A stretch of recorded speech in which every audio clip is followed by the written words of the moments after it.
Apa salahnya kita orang Melayu, orang Islam, bagi ruang orang Cina kerja, belajar, pandai, niaga? Apa salahnya kita? Mengapa kita nak halang dia? Apa untung kita kalau kita sekat orang Cina? Kita angkat orang Melayu, kita bagi pendidikan orang Melayu, bagi peluang perniagaan pada orang Melayu, bukan dengan menghalang kemarahan orang-orang Cina.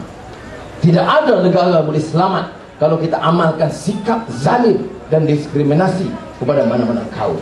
Orang India sudah tahu di sini, di estate-estate, apa yang istimewa dengan orang India. 50 tahun kita merdeka. Kalau ada kampung Melayu tidak ada bekalan air, bekalan elektrik, saya tidak akan terima. Tidak puas hati.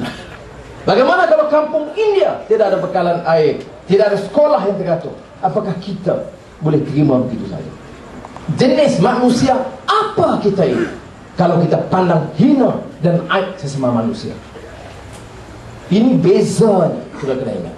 Sebab itu kita orang Islam ada tanggungjawab kita. Kita tahu persaudaraan di kalangan orang Islam, innamal mu'minuna ikhwah. Tapi kita tahu juga Allah angkat darjat, walaqad karramna bani Adam. Allah angkat darjat manusia ini. Dan sebab itu kita bertanggungjawab supaya jangan zalim kepada siapa.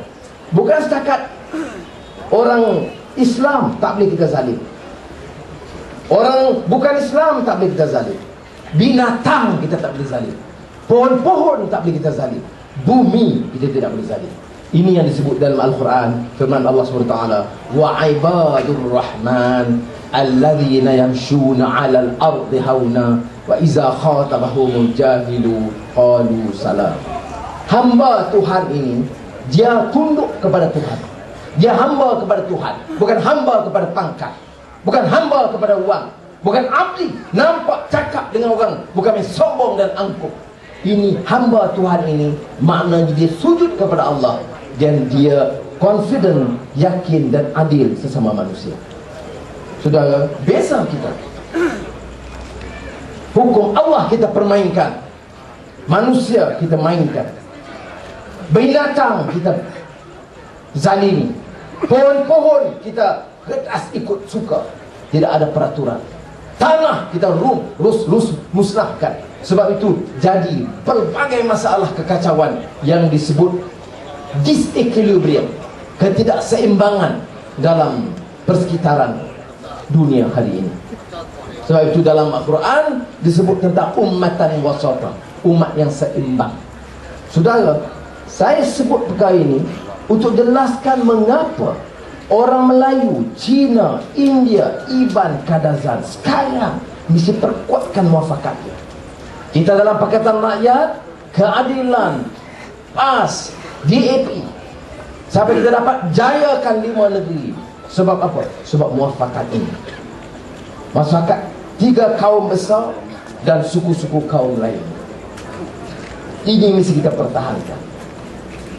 Bukan masalah tak boleh berjumpa, siapa boleh berjumpa, tapi semangat muafakat ini berdasarkan prinsip menegakkan keadilan kita kena jaga.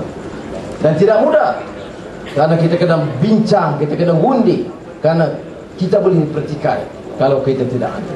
Jadi kalau sudah tanya mengapa kita nak cuba usahakan ikhtiar untuk ambil alih kerajaan sebelum 16 September, kerana kita nak selamatkan politik, selamatkan ekonomi dan selamatkan kehidupan rakyat Malaysia semuanya. Itu sebabnya.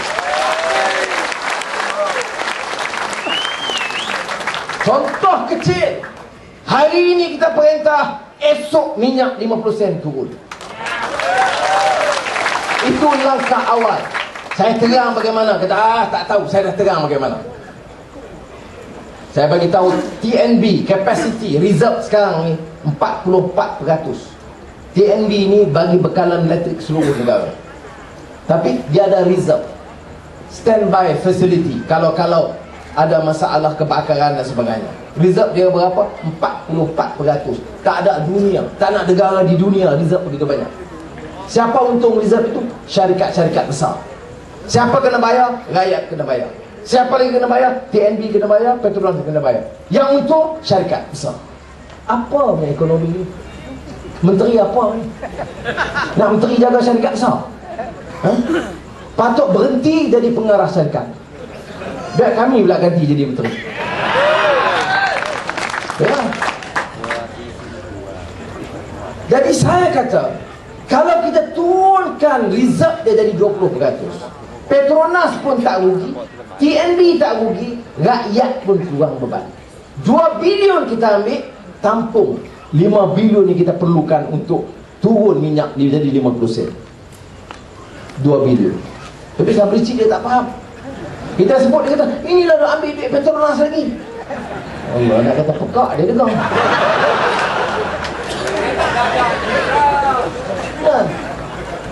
Saya, soal ni bukan soal politik. Sebab tu bila dia serang saya, oh Anwar dulu tunjuk perasaan, oh lawan sana lawan sini, saya kata ini bukan soal Anwar, bukan soal Sabri. Kamu nak masuk humban aku dalam lokap, kamu boleh buat. Tapi ini bukan soal Anwar. Saya boleh masuk lokap, saya boleh difitnah, dicerca, diaibkan, ditelanjangkan, tetapi dia tak boleh ubah program kita nak bela nasib rakyat. Saya sanggup ke situ sebab apa? Kalau saya nak wang, saya dah dapat wang. Saya nak pangkat, saya dah dapat pangkat.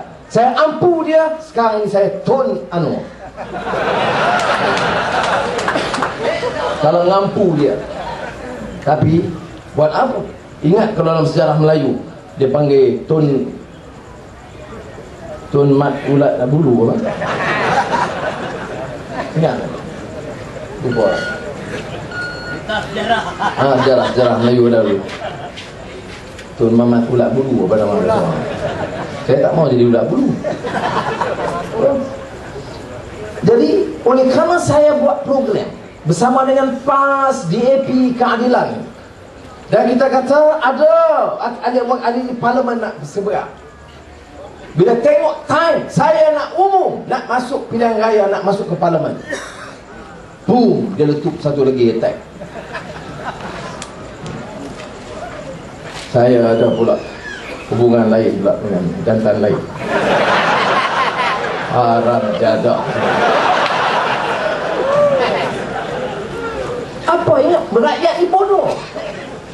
Rakyat ni bodoh. Dah buat dulu, nak buat lagi.